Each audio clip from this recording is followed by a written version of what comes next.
Welcome to the Trust Factor Radio, bringing you interviews and insights to unlock the power of the subconscious mind to create authority, credibility, and trust. With your host, the Authority Architect and best-selling author, Neil Howe. Hello, welcome to the show. This is your host, Neil Howe, and today my special guest is Giancarlo Tiberi. He is the president of Core Property Group in Boston, and Core Property Group is a full-service real estate brokerage, and he helps people on the buying side as well as the selling side, and first-time investors and experienced investors deal with their properties in and around the Boston area. Giancarlo, welcome to the show. Neil, thank you very much for having me. I appreciate it. Well, tell us a little bit more about the Core Property Group and the kind of clients that you serve up there in Boston. Sure, absolutely. So, as you said, we are a full-service real estate brokerage. We work with first-time home buyers, so people looking to buy their first condo, their first single-family in and around the city. We work with investors, large and small. So, an investor looking to buy or that has a few condos, all the way up to landlords that have several hundred units, developers as well. So, we broker buildings that need to be developed and then sold on the back end as condos. And we're both a listing brokerage. So we represent sellers. We also represent buyers as well. So kind of a full gamut on that. Yeah, there's certainly a lot of avenues in the real estate market that you can get into. There's tell me a little bit about the market in Boston right now. Is it a strong market? Sure, absolutely. Yes, I think the Boston market right now, we're continuing to see a very strong market, a stable market. We're going to see somewhat of a correction, but I think even going back to the last time that happened years ago, Boston still remained stable, so it didn't fluctuate as much as some other areas with the gyrations in the sale prices and whatnot. Boston, overall, has maintained its value, continues to maintain its value for many different reasons, but I think we're still in a strong market, and it's going to remain to be constant as that. Well, I'm in the Atlanta area, and we got hit really hard with the correction back in 2008, 2009. But they've also been talking about a correction for the last couple of years. When do you see it coming? It's tough to tell. As obviously we work in Boston. Boston has so much development going on right now. Over the past 10 years, if you go back to the last correction, 2008, 2009, 2010. After that, you just literally have been seeing cranes come out of the ground everywhere, especially in Boston proper. There's been a lot of new development, a lot of multifamily. I think a great thing about Boston and, obviously some great perks about the city is obviously we have some of the best universities in the world, Boston University. There's BC that's right outside the city. We have Suffolk, Northeastern, Wentworth. So we see students come from all around the world to go to school here. And with that, we've seen, all these large companies kind of come and take office space here in the city as well. We have a very educated labor pool. They're coming here for 4 years, going to school. So they're already living here for 4 years. Usually live on campus for 1 year. You live on campus for another, live off campus for another 3. You need housing. So, and these people, like I said, they're coming from not just Massachusetts, not just the United States, from all over the world. They end up making Boston their home. You see these companies that, like I said, have these office spaces here, and they have a natural labor pool that's very talented and already has kind of taken stake in Boston. And obviously we have some of the best hospitals in the world as well. We have biotech, pharma.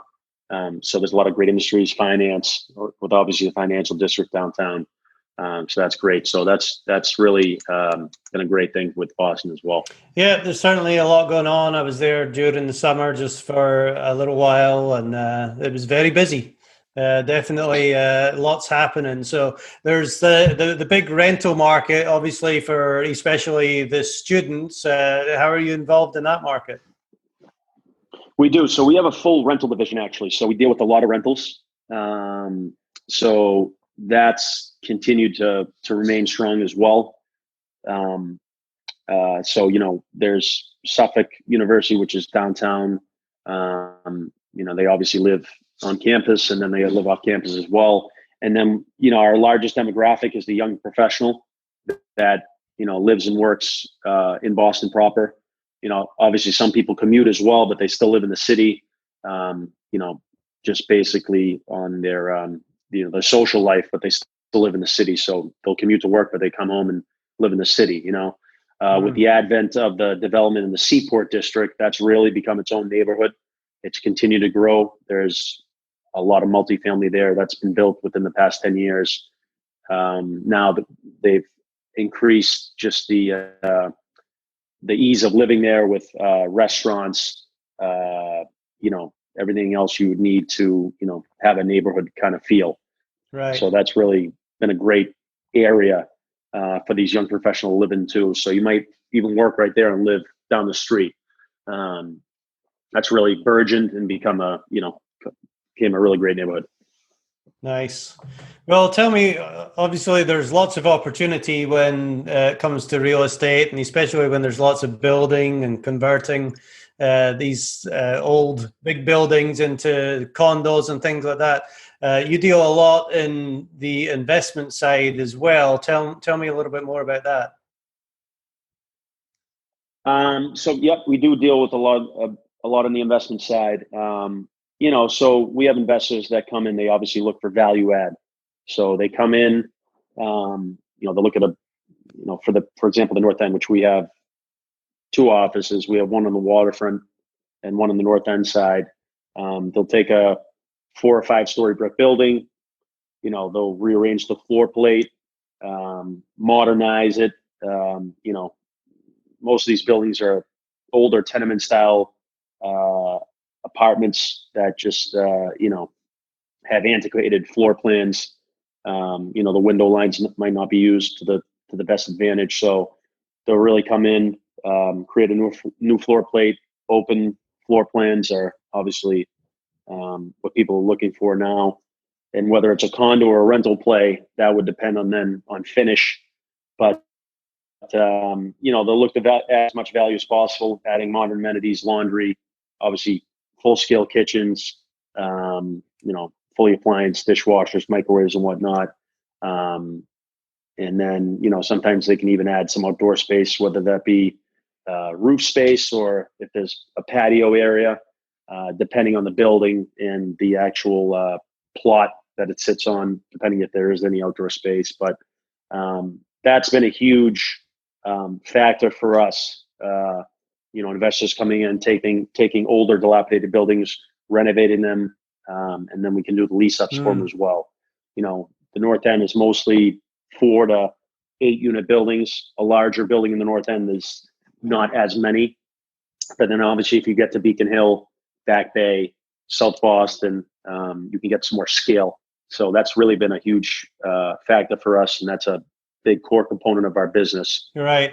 Representing these developers, representing these investors. And, some of these investors are on the smaller side, and smaller side being, they own 2-3 buildings, but, depending when they bought them, they can really have a great value add play. And now they're sitting on significant equity because Right. these assets have continued to appreciate dramatically over the past few years. Mm-hmm.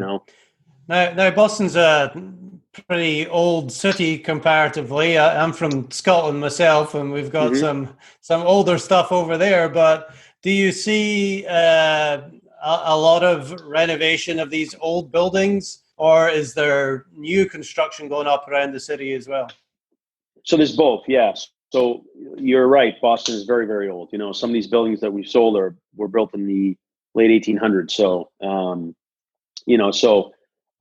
there's both. There's renovation of these older buildings and repositioning these assets. And then there's large scale development of empty parcels or underutilized buildings and or buildings and pieces of land that they can then go up in regards to zoning and build, 5 stories up, new out of the ground with parking on site. So as I mentioned before, the Seaport district in Boston, I think that's the most dramatic transformation in the city.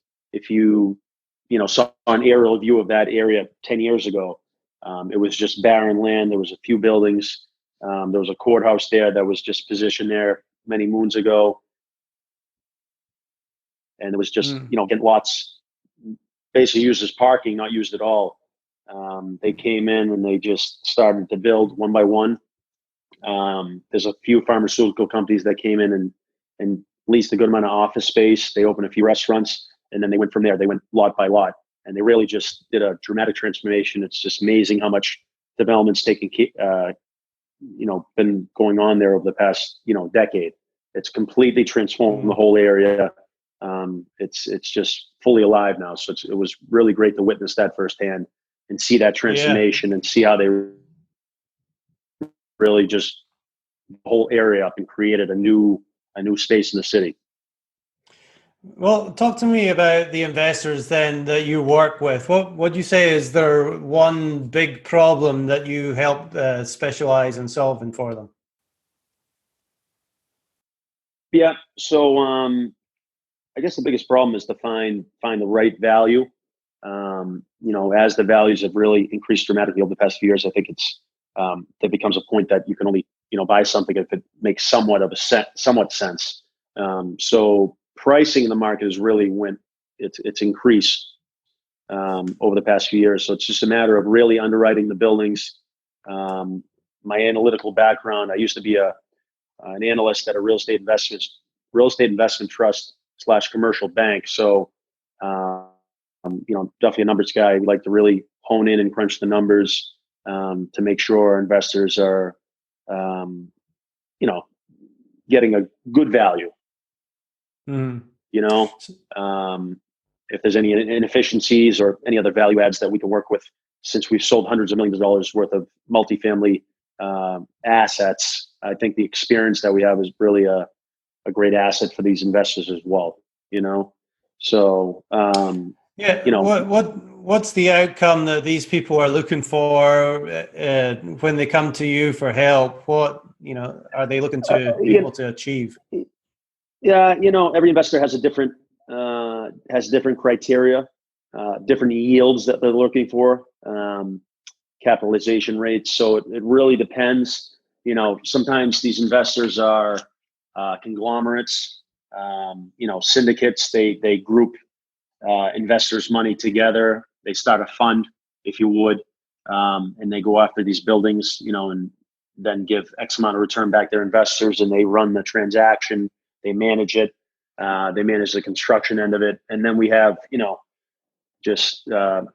more of traditional single investors, a gentleman that owns some property or a gentleman that's looking to get in the business, buys a building with his own equity and going for there, So it's multifaceted in that sense too. So our client profile really does range as well, and what they're looking for in terms of yield definitely depends, Yeah. Well, obviously, when you sell hundreds of millions of dollars worth of real estate, you know what you're doing, and you learn all the ins and outs of the market. What are some of the mistakes that you see people making when they try to do the investment themselves rather than going through a company like yourself? Yeah. So I think the biggest mistake that people that don't use a broker sometimes is they don't use realistic numbers. They completely go light in their construction budgets. Construction materials and just construction overall has increased, over the past few years as well. You could see an increase in materials if you go back 6-7 years. I mean, just anything, lumber, insulation, material overall could have increased as much as 30%. Labor as well, since everyone in Boston's so busy. labor's increase as well, skilled labor. So I think two of the biggest faults that an investor that doesn't use a broker like us, they may they go light in their numbers, and they might use the wrong laborers, the wrong companies sometimes that aren't fully vetted and may not be able to do what they represent. So you want to make sure you get what you pay for with anything in life. So in terms of property, fully checking out the transaction itself, the property itself, to make sure there's no pitfalls or any things you're overlooking by being a little too excited. You want to understand that this is still a business venture. You have to make sure that the numbers work. Whichever way you run your numbers, you have to make sure that they work, because if not, you may make a grave mistake. So like I said, we like to make sure we give our clients the best advice, the best market insight that we can. We've done this many times. So there's things that we look for, any dangers to investors in terms of just looking at the deal overall and making sure there's nothing that they're missing. So experience really is very, very important. You obviously learn from your mistakes. We've made them, we still make them, but we try to learn from them and make sure we can educate our buyers and our sellers as much as we can, so they don't make the same mistakes that we've seen made before. Exactly. And what about misconceptions? What kind of misconceptions are there that maybe some of the more inexperienced investors that are coming in with some preconceived notions of how the deal should go? Yeah, sure. I think the biggest misconception is that being a landlord is easy. I think they envision it as sitting back, getting a rent check every month, and there's no back end of it. That's a complete fallacy. Being a landlord is a job just as much as you do what you do, I do what I do. It's not to be taken lightly. Obviously another service that we offer is property management, so that really assists more of the smaller landlords to be able to manage property. We do full lease ups, we manage contractor relations, but sometimes people go into this, buy a piece of property that they don't look at every different aspect in terms of who's going to take the phone calls. Do they have a full roster of vendors to fix things when they break? They will break. Do you know how to deal with tenants? Do you know how to write leases? So having a trusted real estate broker in this process is it's crucial.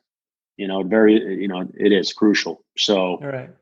And that's all part of the property management side of your business? Yes, absolutely. That's full part of the property management. So we can what we've allowed investors to do is still, we deal with dentists, we deal with doctors, we deal with lawyers, accountants. You don't have to take any time out of your day. We handle everything for you, obviously for a fee, but, you have to understand that the back end of the business is just as important as buying the deal, buying the property. So you have to have the back end, the management side. That's, without that, the equation just doesn't work. Now, for the example that you just had, the doctors, the dentists, they're doing well in their business, and they have this money that they want to invest in real estate. Obviously real estate's the number one investment, the number one way that people make money and have done over so many years. What fears do they have that might hold them back from, not taking the plunge? Sure. So you have two kind of wealth. You have asset wealth, you have income wealth. As we said, you have a doctor, you have a dentist, you have an attorney, you have an accountant. They have income wealth. So they start to focus on one day when they don't work as much or they retire. They want to make sure they can replace that income stream. So what's a good way to do that? You can either buy stocks, which obviously represents some risk. Real estate obviously represents some risk as well. But, to have a diversified portfolio, to buy things and hold on to, and then, obviously enjoy the rise in the market, enjoy the rents. So, their fear sometimes is obviously not being able to handle the management. I would say that's a big thing. And obviously not knowing the market sometimes, I would say that's the other aspect of it. Even sometimes, knowing how to leverage themselves. We've become experts at repositioning clients with their investments or properties by using the beauty of the 1031 tax exchange, where an investor can take a piece of property that they bought 20 years ago, 10 years ago, 5 years ago, that they paid X amount for, and now it's worth double or triple what they paid. So instead of having all that equity, all that money trapped there, they can actually then use a 1031 tax exchange to buy into another asset, a like asset, so another investment. And they obviously can't touch any of the proceeds from the original sale, but they can then get into a much larger property that might cash flow even better and might double or triple their unit count without any taking new equity out of their pocket. So these are just some, things that we can advise them on. So maybe we can I think the first thing that I always like to do is talk about what a client has already and see how we can improve that. Sometimes it's just as simple as that, they might own 2 condos that they can 1031 and then buy a larger building. I did it last year. I had a client that owned 2 condos. They'd owned it for 20 years.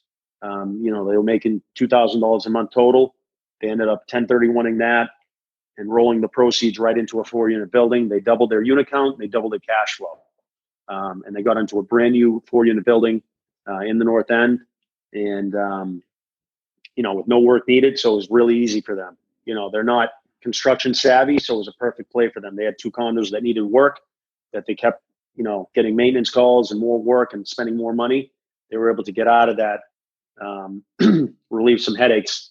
And like I said, now they own 4 units, complete new renovation, and they doubled their monthly revenue as well. Yeah. So excellent. That's a big change for them. It makes a big difference. So like I said, those are some things that we really become experts at. Yeah. So what is the progression with the clients that you work with? Do you really try and say, all right, you've got your feet wet here with a couple of condos, like you were saying, and then kind of move them up the ladder as quickly as possible? It depends. I think everybody's got a different course that works for them. So some people are fine just buying a condo here or there. That might be all they want to buy. But we do see the progression of some people that go from, they buy a condo and then they sell the condo, or they hold the condo, refinance and buy a 4-unit building. And then from there, they keep going. So, we obviously do a lot of rentals here. We have a full rental division.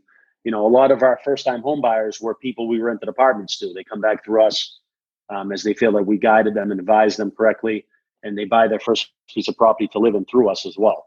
So it's nice to see it throughout the whole process. We were there for them when they rented their first apartment. They lived there for a few years. They call us and say, hey, we think it's time that we want to buy a condo or, a multifamily, and we can advise them again. And then obviously we can, rent any of the other units that they don't live in if they buy a multifamily for them, or when it's time for them to move out of the condo to the suburbs, we can help them again buy a single family and sell their condo in the city or rent that condo for them. So we really can see everybody up and down the line, which helps, and then we have investors that are looking to scale down and start to sell some property and maybe move back to the city. So we really have a way to work with, a lot of these people, whether you're starting out or you're time to wind down your investment portfolio and kind of go from there. So, which is nice. Well, give me an example of somebody that you've worked with, maybe that was trying to, do something on a bigger scale, maybe buy, larger units with more condos. What kind of problems would they come into, and how were you able to help them? Sure. So, last year we sold a 12-unit building in Back Bay, which was actually part of an estate that had another 18 units as a separate parcel, but that was in Beacon Hill.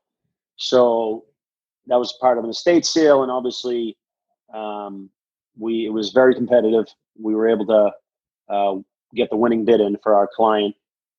The sellers needed to do some work with the city in order to make the building fully compliant. So it actually took over a year to close. So, we're not people that, disappear after the transaction is after the offer is signed or after the PNS is signed. We had a lot of site visits. There was a lot of back end work that needed to be done to see this transaction through. There was a lot of times that it looked like it was going to fall apart, to be honest with you. And it was a big transaction, $17 million. So 30 units in total. I think the seller, being the trustees of this estate, didn't realize obviously what fully needed to be done for them to actually transfer the property. They weren't ready. They may have marketed it preemptively, but nonetheless, we were there to see it through. We obviously were there throughout the whole process.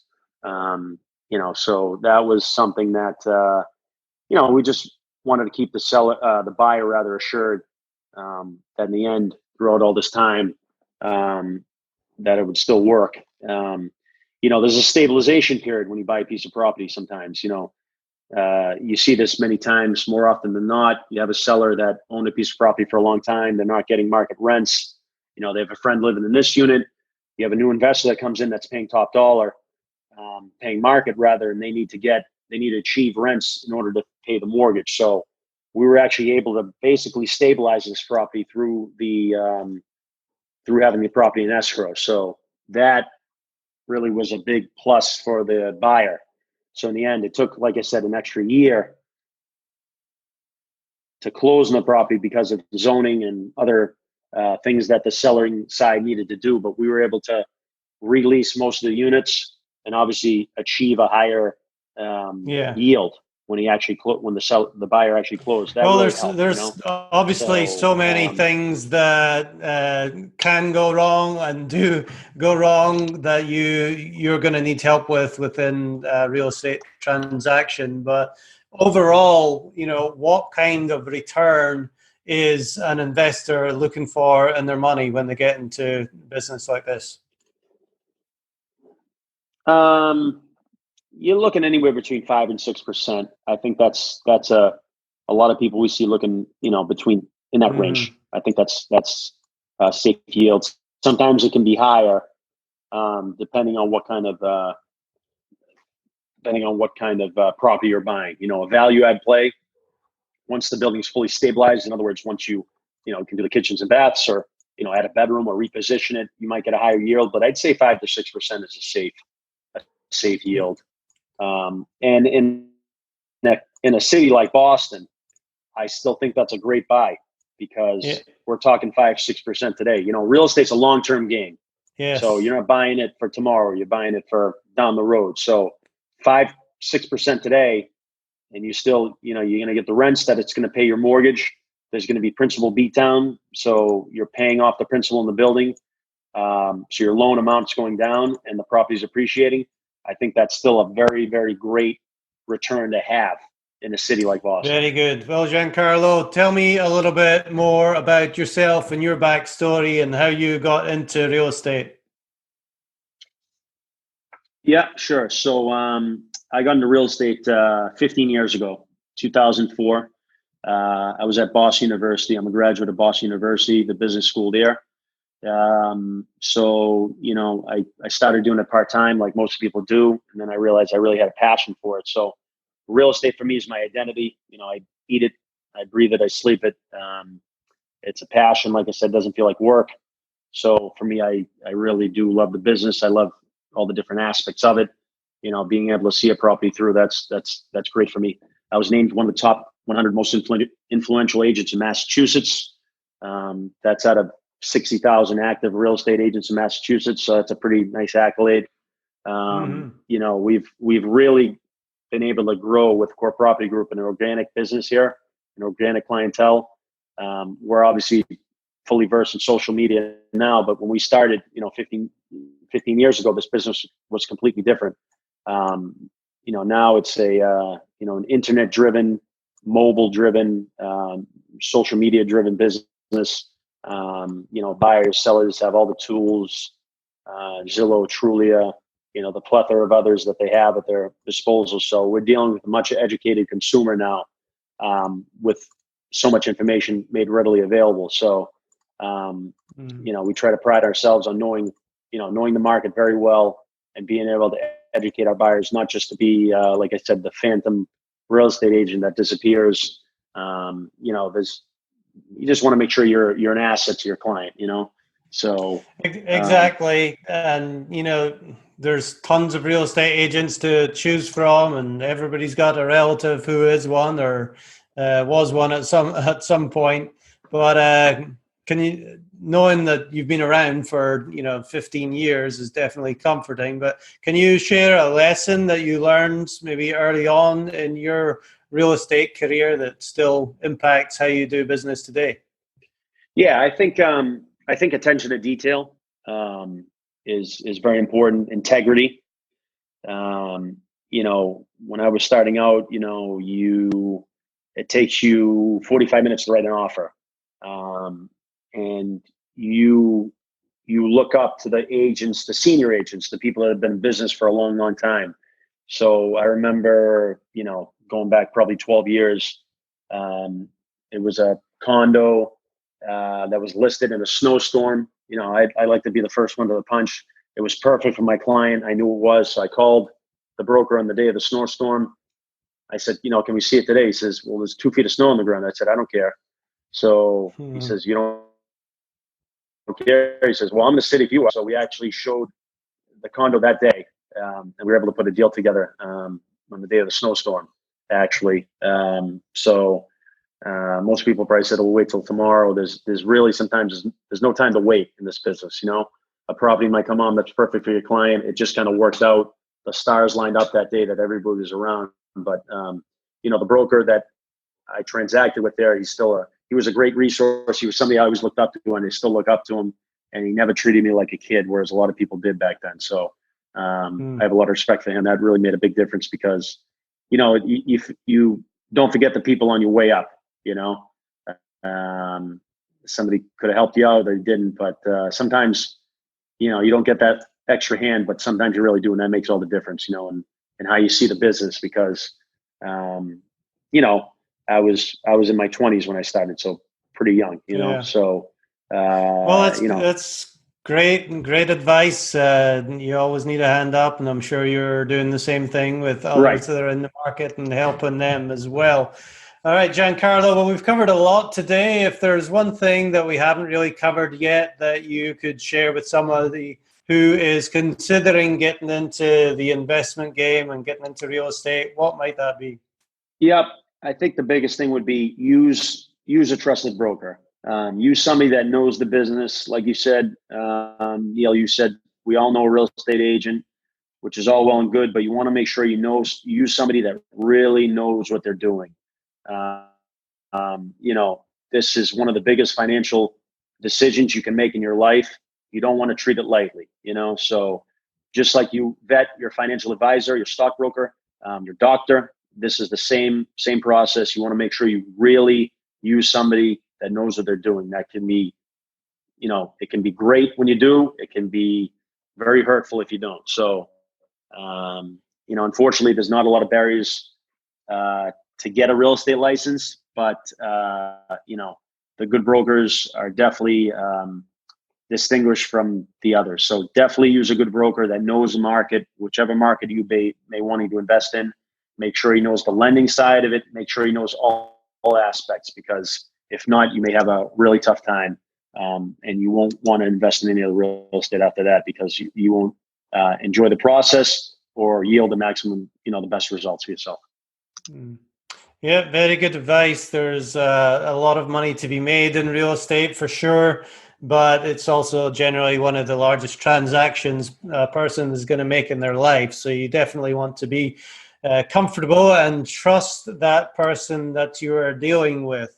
Well, Giancarlo, how can somebody find out more about you and your business? What's all your contact details, Sure. phone number? Yeah, sure. We actually, so our website is bostoncpg.com. So that's Boston, C as in car, P as in Peter, G as in girl.com. Our office phone numbers, our waterfront office is 617-523-1200. And our other office is 617-742-5932. And the best email to get immediate response is info@bostoncpg.com. We're on Instagram @Core Property Group, LinkedIn @Giancarlo Tiberi, Facebook Core Property Group, Twitter @Core Property Group. So you can check out our Instagram or any other social media profiles and see what we're working on.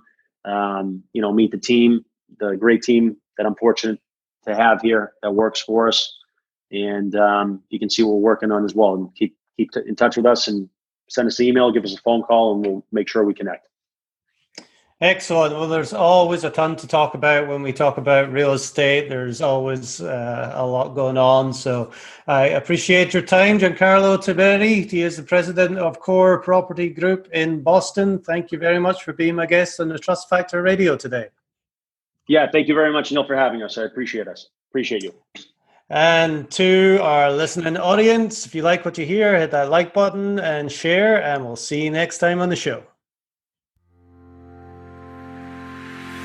You've been listening to the Trust Factor Radio with Neil Howe. To learn about the resources mentioned in the show and to listen to past episodes, go to thetrustfactorradio.com. To get a copy of the book, The Trust Factor, go to thetrustfactorbook.com. If you are ready to act now and build your authority, credibility, and trust, schedule a consultation with Neil at theauthorityarchitect.com.